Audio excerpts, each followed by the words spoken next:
Hello everyone, welcome to our channel. आज हम पढ़ेंगे सेल और सेल में हम लोग एक क्लास ऑलरेडी आ चुकी है, तो आज ये सेकंड क्लास है।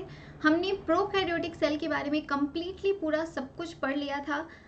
एनिमल सेल के बारे में मैंने आपको बता दिया था। इसके बाद हम लोग नेक्स्ट पढ़ेंगे प्लांट सेल क्या होता है और यूकैरियोटिक सेल में कौन कौन सी चीज़ें होती हैं, क्या क्या इंपॉर्टेंट पार्ट्स होते हैं, हमारे एग्जाम के लिए क्या इंपॉर्टेंट हो सकता है, ये सब कुछ एक एक करके देखेंगे। तो लास्ट तक बने रहिए हमारे इस वीडियो में और सारी चीज़ों को ध्यान से पढ़ते चलिए।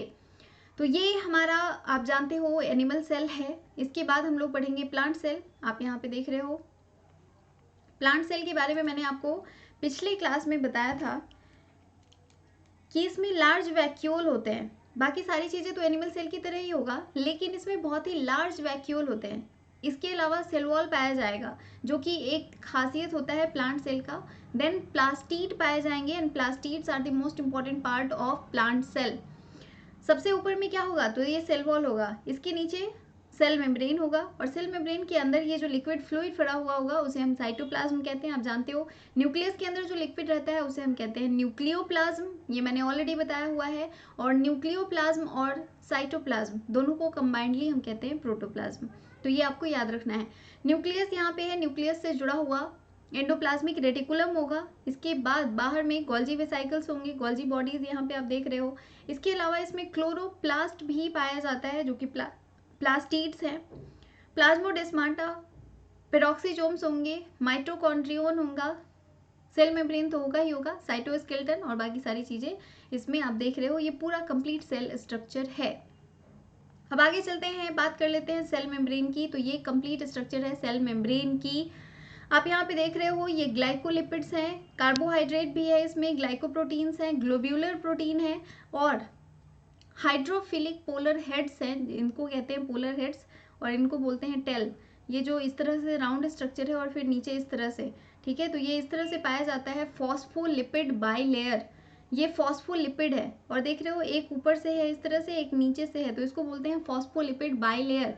जो ये सेल मेम्ब्रेन है ये फॉस्फोलिपिड्स के बने हुए होते हैं, और फॉस्फोलिपिड्स बाइलेयर में प्रेजेंट होता है। और इसमें दो तरह का प्रोटीन प्रेजेंट होता है, एक को हम बोलते हैं इंटीग्रेटेड प्रोटीन और दूसरे को बोलते हैं पेरीफेरल प्रोटीन।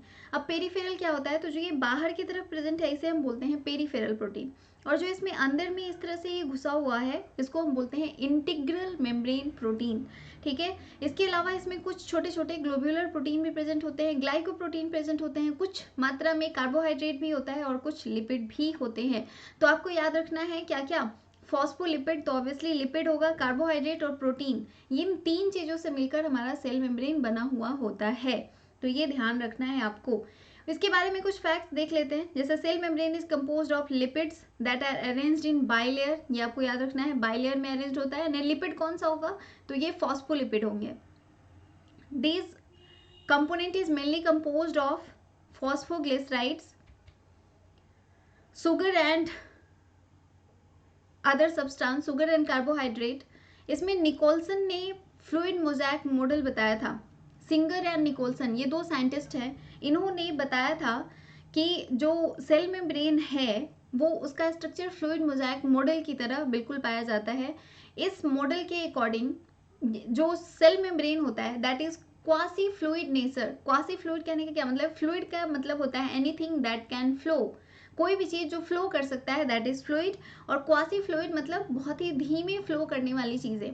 तो इसमें कुछ मतलब लिक्विड प्रेजेंट होंगे जो कि lateral movement of proteins provide करता है विद इन द बाइलेयर। कई बार एग्जाम्स में सवाल ये पूछ दिए जाते हैं कि जो ये प्रोटीन्स होते हैं क्या ये मूव करते हैं within the cell membrane, तो हाँ ये मूव करते हैं, और इनका मूवमेंट जो है वो लैटरल मूवमेंट होता है। जिगजैग मूवमेंट भी इसमें पाया जाता है, ऊपर नीचे मूव करेंगे या फिर लैटरली मूव करेंगे, ठीक है, तो मूवमेंट होता रहता है। मेम्ब्रेन प्रोटीन दो तरह के होते हैं, मैंने ऑलरेडी आपको बता दिया, एक को बोलते हैं इंटीग्रल प्रोटीन और दूसरे को बोलते हैं पेरीफेरल प्रोटीन, जो कि सरफेस पे प्रेजेंट होता है।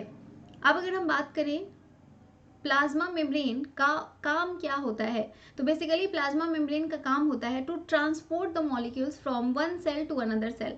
एक सेल से दूसरे सेल में मॉलिक्यूल्स को ट्रांसफर करने का काम कौन करता है, तो ये करता है हमारा सेल मेम्ब्रेन, ठीक है। सेल मेम्ब्रेन को हम इसीलिए बोलते हैं कि ये ट्रांसपोर्टेशन का काम करता है। अब ट्रांसपोर्टेशन भी दो तरह के होते हैं, एक को हम बोलते हैं एक्टिव ट्रांसपोर्ट और दूसरे को बोलते हैं पैसिव ट्रांसपोर्ट।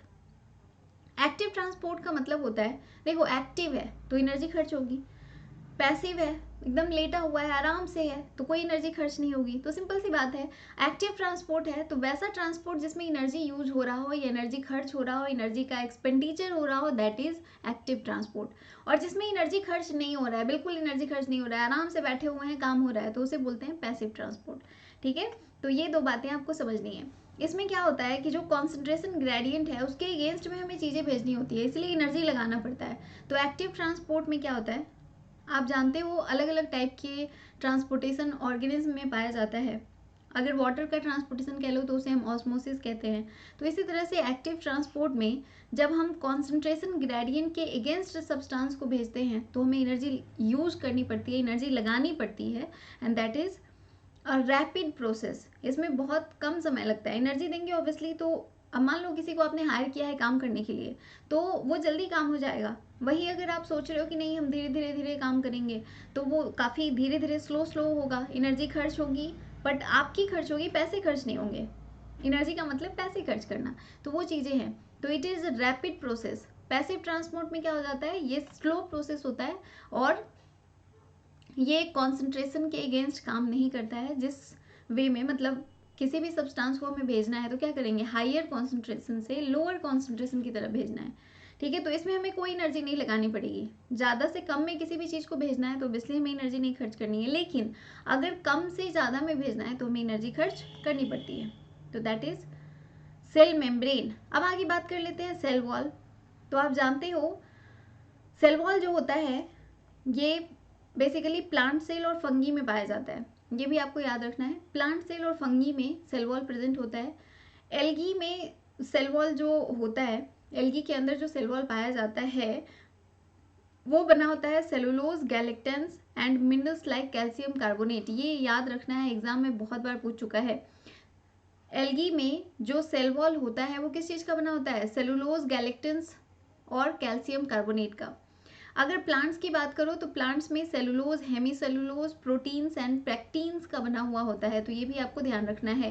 फंगी का जो सेल वॉल होता है ये बना होता है पैक्टीन का। ठीक है, ये आपको ध्यान रखना है। तो जो ये सेल वॉल है दैट इज रिजिड स्ट्रक्चर जो कि सेल को एक शेप प्रोवाइड करता है, एक पर्टिकुलर शेप, मान लो राउंड शेप है या इस तरह का ट्रायंगुलर शेप, स्क्वायर शेप है या ट्रायंगुलर शेप है, व्हाटएवर जो भी शेप हो सेल का, ये डिसाइड करने का काम सेल वॉल करता है। And in plants it is made up of cellulose, जिसका इस्तेमाल हम पेपर बनाने में या बाकी सारी चीज़ों में करते हैं। प्लाज्मोडेस्माटा इसमें पाया जाता है और प्लाज्मोडेस्माटा का काम होता है एक सेल को दूसरे सेल से कनेक्ट करना, मतलब एक चैनल बनाना, चैनल बिटवीन टू सेल्स आप कह सकते हो, दैट इज प्लाज्मोडेस्माटा। आगे देख लेते हैं माइटोकॉन्ड्रिया के बारे में। माइटोकॉन्ड्रिया के बारे में सबसे पहले बात कि ये एक डबल मेम्ब्रेन स्ट्रक्चर होगा। सबसे पहले इसके स्ट्रक्चर को हम लोग समझ लेते हैं। यहाँ पे आपको दिख रहा है ये एक कंप्लीट स्ट्रक्चर है, तो इसका डबल मेम्ब्रेन होगा। एक बाहर ये वाला जो है इसे हम बोलते हैं आउटर मेम्ब्रेन, और जो ये अंदर वाला लेयर है इसे बोलते हैं इनर मेम्ब्रेन। और ये इनर मेम्ब्रेन जो है ये अंदर में इस तरह से जाके एक झिल्लीदार स्ट्रक्चर बनाता है, और ये जो झिल्ली बनाता है इसको हम बोलते हैं क्रिस्टी। ठीक है, तो इनर मेम्ब्रेन एक स्ट्रक्चर बनाता है that is known as cristae. इसके अंदर अपना राइबोसोम पाया जाता है। आप जानते हो माइटोकॉन्ड्रिया यूकैरियोटिक सेल के अंदर पाया जाता है, और यूकैरियोटिक सेल में अगर बोलो कि राइबोसोम कैसा प्रेजेंट होता है, जो हम लोग आगे पढ़ेंगे, तो इसमें 80S राइबोसोम होता है। लेकिन अगर पूछो कि माइटोकॉन्ड्रिया के अंदर जो राइबोसोम है वो कौन सा है, तो वो 70S राइबोसोम होता है। ये ध्यान रखने वाली बात है, एक्सेप्शंस है एग्जाम में, इसीलिए पूछा जाता है कि माइटोकॉन्ड्रिया के अंदर राइबोसोम कौन सा प्रेजेंट होता है। तो हम सोचते हैं माइटोकॉन्ड्रिया तो यूकैरियोटिक में पाया जाता है, तो यूकैरियोट्स में 80S राइबोसोम है, तो हम आंसर करके आ जाते हैं 80S, जबकि इसमें 70S राइबोसोम प्रेजेंट होता है। तो आई होप कि ये आपका कंफ्यूजन क्लियर हो गया होगा। इसके अंदर जो ये जगह है इसको हम बोलते हैं मैट्रिक्स। ठीक है, तो इसमें याद रखना है आपको, प्लस इसमें डीएनए प्रेजेंट होता है, तो इसमें डीएनए और राइबोसोम दो चीज़ें प्रेजेंट होती हैं। अंदर वाला जो लेयर है वो एक स्ट्रक्चर बनाता है, झिल्लीदार structure, that is known as cristae. तो अब इसके बारे में थोड़ा पढ़ लेते हैं। Mitochondria is a double membrane bound structure, दो मेम्ब्रेन होता है इसमें, इनर मेम्ब्रेन जो है ये डिवाइडिंग ल्यूमेन बनाता है, जो कि 2 कंपार्टमेंट्स बना देता है, एक तो इनर मेम्ब्रेन का और एक आउटर मेम्ब्रेन का। ठीक है, जो इनर मेम्ब्रेन होता है वो बहुत सारे फोल्डिंग्स बनाता है जिसको हम कहते हैं क्रिस्टी। इसमें बहुत सारे स्पेसिफिक एंजाइम्स होते हैं जो कि एरोबिक रेस्पिरेशन के लिए रिस्पॉन्सिबल होते हैं। आप जानते हो माइटोकॉन्ड्रिया का काम क्या होता है? एनर्जी प्रोवाइड करना। माइटोकॉन्ड्रिया को हम बोलते हैं power house of the cell, ये आपको ध्यान रखना है। Mitochondria is called power house of the cell. और power house of the cell इन्हें हम इसलिए कहते हैं क्योंकि ये एनर्जी बनाता है। और एनर्जी किस फॉर्म में बनाता है? तो वो बनाता है एटीपी के फॉर्म में। फटाफट मुझे कमेंट करके फुल फॉर्म बताइए एटीपी का। What is the full form of ATP? ATP का फुल फॉर्म क्या होता है, जल्दी से मुझे बता दीजिए। आगे बढ़ते हैं। तो एनर्जी ये बनाता है एटीपी के फॉर्म में, और एटीपी को हम बोलते हैं energy currency of the cell. Cell के एनर्जी करेंसी मतलब कहीं पे भी आप कुछ खरीदने जाना हो तो आप क्या करोगे? करेंसी लेकर जाओगे।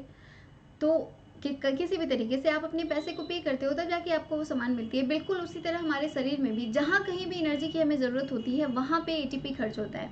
ठीक है, तो ये सेलुलर एनर्जी जो है वो एटीपी के फॉर्म में बनाता है, और इसीलिए हम इसको माइटोकॉन्ड्रिया को बोलते हैं power house of the cell.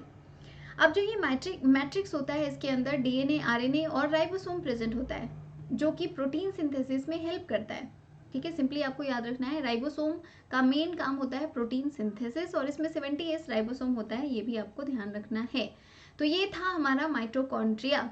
अगला जो टर्म है वो है plastids. Plastids are found in plant cell and euglenoids. Protista में एक पार्ट होता है यूग्लिनोइड्स। अगर आपने डाइवर्सिटी पढ़ी होगी तो वहाँ पे आपको क्लियर हो गया होगा। तो प्लास्टिड्स जो हैं ये प्लांट सेल में पाए जाते हैं। सिंपल आपको याद रखना है, ज़्यादा दिमाग नहीं लगाना है इसमें। सिंपल याद रखो कि यूकैरियोटिक सेल में, प्लांट सेल में पाया जाता है। अब प्लास्टिड्स भी अलग अलग टाइप के होते हैं। बेसिकली आपको याद रखना है कि प्लास्टिड्स जो हैं ये 3 तरह के होते हैं। एक को हम बोलते हैं क्लोरोप्लास्ट, दूसरे को बोलते हैं क्रोमोप्लास्ट, और तीसरा जो है उसे बोलते हैं ल्यूकोप्लास्ट। अब क्लोरोप्लास्ट जो है, क्योंकि इसके अंदर क्लोरोफिल प्रेजेंट होता है तो इसीलिए हम इसको बोलते हैं chloroplast. It contains chlorophyll and carotenoids, ये आपको ध्यान रखना है। कैरोटीन इसके अंदर होता है, कैरोटिनोइड्स होते हैं एंड क्लोरोफिल होता है, that's why this are known as chloroplast. Chromoplast, basically chromo का मतलब होता है कलर प्रोवाइडिंग सब्सटेंस। तो कोई भी चीज जो कलर प्रोवाइड करे, ठीक है, तो उसे हम बोलते हैं क्रोमोप्लास्ट। अब जैसे आप अलग अलग प्लांट्स देख रहे हो तो उनके अलग अलग कलर्स होते हैं। बहुत सारे ऐसे प्लांट्स भी आप देखते होंगे जिनके फ्लावर्स अलग अलग कलर के होते हैं, पत्तियां अलग अलग कलर की हैं, बहुत सारा अलग अलग चीज़ है। तो वो एक्चुअली इन क्रोमोप्लास्ट के प्रेजेंस की वजह से होता है। जिस तरह का क्रोमोप्लास्ट होगा उस तरह का कलर होगा।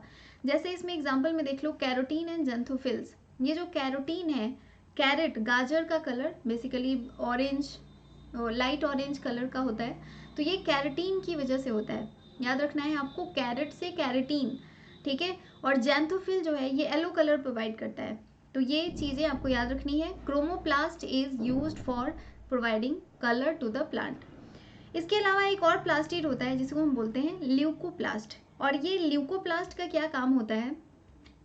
तो इसका मेन काम होता है, these are colourless plastid. Exam में कई बार पूछ चुका है कि कलरलेस प्लास्टिड हम किसे कहते हैं, तो ध्यान रखिएगा leucoplast is known as colourless plastid. And इस कलरलेस प्लास्टिड का काम होता है स्टोरेज। स्टोरेज यानी कि कोई भी फूड जब बनेगा तो उसको स्टोर करके रखने के लिए कोई तो होना चाहिए, तो उसको ल्यूकोप्लास्ट स्टोर करके रखता है। अब आगे चलते हैं।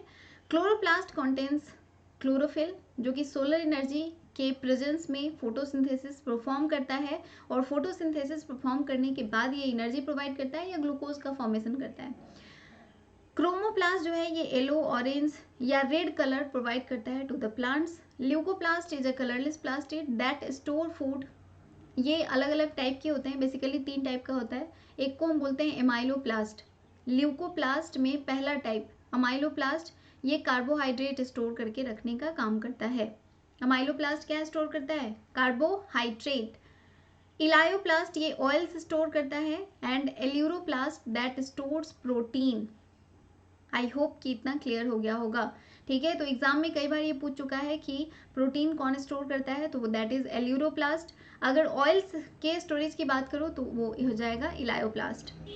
क्लोरोप्लास्ट जो है ये भी एक डबल मेम्ब्रेन स्ट्रक्चर होता है। इसके अंदर स्पेस जो है वो काफ़ी लिमिटेड होता है, जिसको हम कहते हैं stroma. Double membrane bound structure होगा और इसके अंदर जो स्पेस होगा वो स्ट्रोमा कहलाता है। इसमें थाइलेक्वाइड्स प्रेजेंट होते हैं, जिसमें stock like coins like ग्राना present होता है। अब एक बार स्ट्रक्चर देख लेते हैं तो क्लियर हो जाएगा। ये है क्लोरोप्लास्ट का एक बहुत ही सुंदर सा स्ट्रक्चर। इसका जो आउटर मेम्ब्रेन है that is outer membrane and inner membrane, इसमें भी 2 मेम्ब्रेन्स होंगे। अब ये जो इनर मेम्ब्रेन के अंदर आप ये देख रहे हो बिल्कुल क्वाइंस लाइक स्ट्रक्चर एक दूसरे पे स्टॉक्ड रहते हैं, इन्हें हम बोलते हैं ग्राना। ये जो स्टॉक स्ट्रक्चर है that is known as grana, ठीक है। इनको ग्रैनम भी कहते हैं, अगर एक सिंगल प्रेजेंट हो तो grana is the plural form. तो और प्लस ये पूरा जो ये कंप्लीट स्ट्रक्चर है इसको हम बोलते हैं थाइलेक्वाइड। ये हर एक ग्राना एक दूसरे से जुड़े हुए होते हैं। ये जो थाइलेक्वाइड है ये स्ट्रोमा लैमेली एक स्ट्रक्चर होता है, जिसकी वजह से ये आपस में जुड़े हुए होते हैं। इनमें स्टार्च ग्रेन्स भी कुछ पाए जाते हैं, कुछ राइबोसोम्स भी होंगे। सेम माइटोकॉन्ड्रिया की तरह इसके अंदर भी डीएनए और राइबोसोम होता है, और ये राइबोसोम 70S होता है, ये आपको ध्यान रखना है। इसके अंदर भी राइबोसोम कैसा होगा, 70S राइबोसोम। इसमें पोस्टोग्लोब्यूल्स भी प्लास्टोग्लोब्यूल्स भी प्रेजेंट होते हैं। स्ट्रोमा, ये इसके अंदर जो स्पेस है इसको बोलते हैं स्ट्रोमा, ठीक है। इसके अंदर डीएनए भी प्रेजेंट होता है, और ये इसको बोलते हैं थाइलेक्वाइड, जो कि ग्रैनम से कनेक्टेड होता है। तो ये आपको बस इसका स्ट्रक्चर याद रखना है। क्लोरोप्लास्ट का फीचर आपको पता है, इसको हम बोलते हैं kitchen of the cell. Chloroplast is known as kitchen of the cell. और किचन क्यों बोलते हैं, क्योंकि यहाँ पे खाना बनता है ऑब्वियसली, इसलिए इसको हम किचन बोलते हैं। जो स्ट्रोमा होता है इसमें कुछ एंजाइम्स भी होते हैं, और प्रोटीन और कार्बोहाइड्रेट्स सिंथेसाइज करने के लिए वो रिस्पॉन्सिबल होते हैं। इसमें double standard circular DNA present होता है और राइबोसोम प्रेजेंट होता है, and that ribosome is also 70S ribosome. तो ये आपको ध्यान रखना है। अब आगे आ जाओ, इतने बार राइबोसोम राइबोसोम हमने नाम ले लिया, अब सबसे बड़ा बात है कि राइबोसोम है क्या। तो ये एक स्मॉल डेंस ऑर्गेनेल है जो मोस्टली राइबोसोमल आरएनए का बना हुआ होता है, इसलिए हम इसको राइबोसोम कहते हैं। ये एंडोप्लाज्मिक रेटिकुलम से अटैच रहता है, या फिर फ्री स्टेट में भी साइटोप्लाज्मिक लिक्विड के अंदर प्रेजेंट होता है। काफ़ी छोटा होता है, इसका मेन फंक्शन होता है प्रोटीन सिंथेसाइज करना। अब यहाँ पे देख लो, ये साइटोप्लाज्म है, और साइटोप्लाज्म के बाहर ये सेल मेम्ब्रेन, न्यूक्लियर मेम्ब्रेन वगैरह वगैरह, इसी में ये छोटा सा प्रेजेंट होता है राइबोसोम। अब आगे देख लो, यूकैरियोटिक सेल के पास 80S राइबोसोम होता है। इनके पास इसका दो सब यूनिट होता है। दो सब यूनिट कौन सा, तो ये 80S, मैंने आपको पिछले क्लास में बताया था कि जो ये 70S राइबोसोम है ये 30+50 से मिलकर बना हुआ है, 30S एंड 50S। उसी तरह से ये 80S राइबोसोम जो है ये 40S + 60S राइबोसोम से मिलकर बना होता है। तो ये आपको ध्यान रखना है।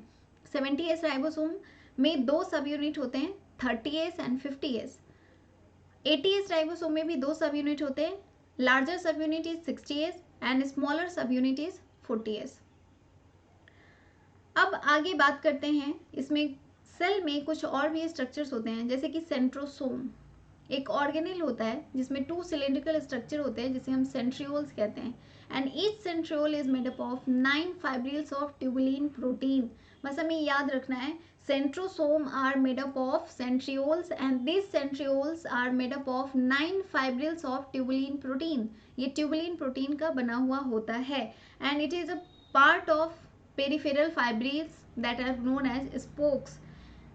आपको सिंपल याद रखो, ये बिल्कुल इस तरह का होता है। इसमें 9 फाइब्रिल्स, जैसे साइकिल आपने देखा है, साइकिल्स के जो स्पोक्स होते हैं बिल्कुल वैसे ही इसमें ये पेरिफेरल स्पोक्स बनाते हैं, और ये ट्यूबुलिन प्रोटीन के बने होते हैं। इसको 9+2 एरे भी कहा जाता है। 9+2 एरे सेंट्रोसोम बना हुआ होता है। अब आगे बात कर लेते हैं न्यूक्लियस के बारे में। ये highly extended elaborate nucleoprotein fibres called chromatin. न्यूक्लियस के पास बहुत ही एक highly condensed elaborate nucleoprotein present होता है, that is known as chromatin. इसके अंदर न्यूक्लियर मैट्रिक्स होता है और न्यूक्लियोलाई होता है। The outer membrane is continuous with endoplasmic reticulum. जो न्यूक्लियस का आउटर मेम्ब्रेन है ये कंटिन्यू होता है किसके साथ, एंडोप्लाज्मिक रेटिकुलम के पास, और ये इसके अंदर राइबोसोम भी प्रेजेंट होता है। Chromatin material changes into chromosome during active cell division. जो ये क्रोमैटिन मटेरियल है यही क्रोमोसोम बनाता है during metaphase stage of cell division. It consist of DNA and histone proteins. आपको सिंपल याद रखना है जो ये क्रोमैटिन है, वैसे हम लोग पढ़ेंगे जेनेटिक्स में कि ये कैसे बनता है क्रोमैटिन, ठीक है। Beads on string like structure बिल्कुल दिखाई देता है। क्रोमैटिन्स का कंप्लीट स्ट्रक्चर हम लोग पढ़ेंगे कि इसमें कौन कौन से हिस्टोन प्रोटीन्स होते हैं और वो डीएनए के साथ किस तरह से अटैच्ड होता है। ये सब कुछ जेनेटिक्स में हम लोग पढ़ेंगे काफ़ी डिटेल में। यहाँ पे सिंपली आपको याद रखना है कि ये क्रोमैटिन न्यूक्लियस में पाया जाता है और ये जब सेल डिवीजन होता है उसके मेटाफेज स्टेज में जब ये पहुँचता है तब ये क्रोमोसोम बनाता है। Every chromosome has a disc shape structure known as kinetochore जो इसमें प्रेजेंट होता है। आप इस तरह से देख सकते हो। नेक्स्ट जो हमारा टॉपिक है वो है endoplasmic reticulum. Endoplasmic reticulum are tubular structure scattered in cytoplasm. ये एक ट्यूबुलर स्ट्रक्चर होता है जो कि साइटोप्लाज्म के अंदर फैला हुआ रहता है पूरा अच्छे तरीके से। ये दो तरह का होता है, एक वो जिसके ऊपर राइबोसोम अटैच्ड हो और एक वो जिसके ऊपर राइबोसोम अटैच्ड नहीं हो। तो जिसके ऊपर राइबोसोम अटैच्ड होगा उसे हम बोलते हैं रफ एंडोप्लाज्मिक रेटिकुलम और जिसके ऊपर राइबोसोम अटैच्ड नहीं होता है उसे हम बोलते हैं स्मूथ एंडोप्लाज्मिक रेटिकुलम, जिसको शॉर्ट में RER एंड SER बोलते हैं। अब इनका फंक्शन क्या होता है, तो स्मूथ एंडोप्लाज्मिक रेटिकुलम लिपिड्स बनाने का काम करते हैं, ये लिपिड बनाएंगे। और rough endoplasmic reticulum obviously ribosome present है उनके ऊपर और राइबोसोम का काम होता है प्रोटीन सिंथेसिस, तो वो प्रोटीन्स बनाएंगे। तो आपको सिंपल इतना ही याद रखना है।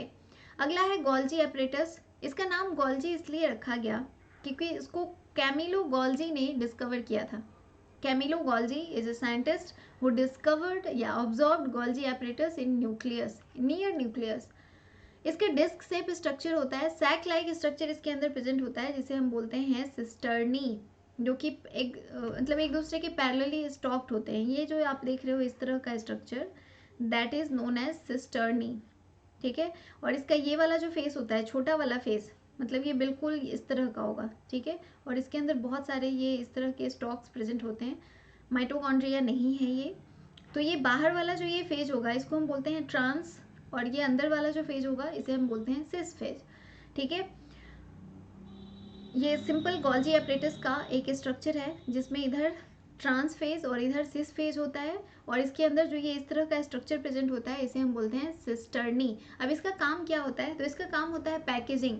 जितनी भी चीज़ न्यूक्लियस में या एंडोप्लाज्मिक रेटिकुलम पे बनती है उन सभी को ये क्या करते हैं, पैकेजिंग करने का काम करता है। अब मान लो किसी फैक्ट्री में कोई सामान बना है तो ऐसे ही तो उसको मार्केट में नहीं भेजेंगे, उसको पैक करके भेजेंगे। तो पैक करने का काम किसका होता है, गोल्जी एपरेटस का। अब ये क्या करता है कि जो लिपिड बना हुआ है उसको ये कन्वर्ट कर देता है ग्लाइकोलिपिड में और जो प्रोटीन बना हुआ है उसको ये कन्वर्ट कर देता है ग्लाइकोप्रोटीन में। तो आपको सिंपल याद रखना है गोल्जी एपरेटस जो है इसका काम होता है packaging of material and transportation of material और जो भी प्रोटीन बनता है उसको ये ग्लाइकोप्रोटीन में और ग्लाइकोलिपिड में कन्वर्ट कर देता है। सिंपल आपको इतना याद रखना है। अगला जो ऑर्गेनल है वो है लाइसोसोम। ये एक सिंगल मेम्ब्रेन इनक्लोज्ड स्ट्रक्चर होता है, इसमें बहुत सारे हाइड्रोलाइटिक एंजाइम्स होते हैं और आप जानते हो लाइसोसोम को हम बोलते हैं suicidal bag of the cell. Suicidal bag इसलिए कहते हैं क्योंकि इसके अंदर हाइड्रोलाइटिक एंजाइम होता है। हाइड्रोलाइटिक एंजाइम का काम होता है किसी भी चीज़ को डाइजेस्ट कर देना, कोई भी चीज़ उसको मिले उसको डाइजेस्ट कर देगा। तो अगर मान लो क्योंकि ये सिंगल मेम्ब्रेन स्ट्रक्चर है, किसी वजह से इसका मेम्ब्रेन ब्रेक हो और ये पूरे सेल में फैल जाए तो पूरे सेल को डाइजेस्ट कर देता है। That's why it is known as suicidal bag. ये जितने भी बेकार मॉलिक्यूल्स हमारे सेल के अंदर होते हैं उन सबको डाइजेस्ट करने का काम करता है अलग अलग। जैसे इसके अंदर न्यूक्लियस होगा, प्रोटीनेज होगा, लाइपेज, ग्लाइकोसाइडेज, फॉस्फेज, फॉस्फोलाइपेजेज, जिसमें भी एज लगा रहे समझ लो उसका काम है डाइजेस्ट करना, सब कुछ डाइजेस्ट कर जाएगा। तो न्यूक्लियस है मतलब न्यूक्लियस को डाइजेस्ट कर जाएगा, प्रोटीएज मतलब प्रोटीन को डाइजेस्ट करेगा, लाइपेजेज मतलब लाइपेज को डाइजेस्ट करेगा, लिपिड्स को डाइजेस्ट करेगा। तो ये सिंपल इस तरह से ये सारी चीज़ों को डाइजेस्ट करके ख़त्म करने का काम करता है। ये सिंगल मेम्ब्रेन स्ट्रक्चर होता है और इसको हम सुसाइडल बैग कहते हैं। अब आगे है वैक्यूल्स। वैक्यूल्स मैंने आपको पहले ही बताया था कि वैक्यूल्स जो है वो प्लांट सेल का एक बहुत ही इंपॉर्टेंट पार्ट होते हैं। ये भी मेम्ब्रेन बाउंड स्ट्रक्चर होते हैं और इसमें सैप या वाटर प्रेजेंट होता है। वैक्यूल्स में बेसिकली मोस्टली वाटर होते हैं और सेल सैप प्रेजेंट होते हैं। ये सिंगल मेम्ब्रेन स्ट्रक्चर से बंधा हुआ होता है। तो ये थे कंप्लीट स्ट्रक्चर सेल का। अगर आपको कोई भी दिक्कत हो तो हमें कमेंट करके ज़रूर बताइएगा। कोई ऐसा टॉपिक जो आपको समझ नहीं आया है तो भी आप हमें कमेंट करके बता सकते हो, मैं उसके ऊपर डिस्क्राइब करूँगी, आपको अच्छी तरीके से सारी चीज़ें बताऊँगी। इससे पहले काफ़ी सारी क्लासेस आ चुकी हैं, जैसे जेनेटिक्स में इनहेरिटेंस एंड वेरिएशन की क्लास। इसके अलावा आप रिप्रोडक्शन इन फ्लावरिंग प्लांट्स और भी बहुत सारी क्लासेस मैंने दी हुई हैं जो आपको बीएससी और बीएससी एजी के प्लेलिस्ट में मिल जाएगी। अगर आप तैयारी कर रहे हो या अगर आप चाहते हो हमारा पेड कोर्स ज्वाइन करना, तो हमारा नंबर है 7052529525। आप उस पर कमेंट करके व्हाट्सएप करके हमसे जुड़ सकते हो और तैयारी कर सकते हो सीयूईटी के किसी भी एग्ज़ाम्स की। चाहे आप किसी भी चीज़ की तैयारी कर रहे हो, आप हमसे जुड़ सकते हो। Thank you for coming and watching our videos. Channel को सब्सक्राइब कर ले, अगर वीडियोज़ पसंद आती हैं तो लाइक ज़रूर करें। Thank you.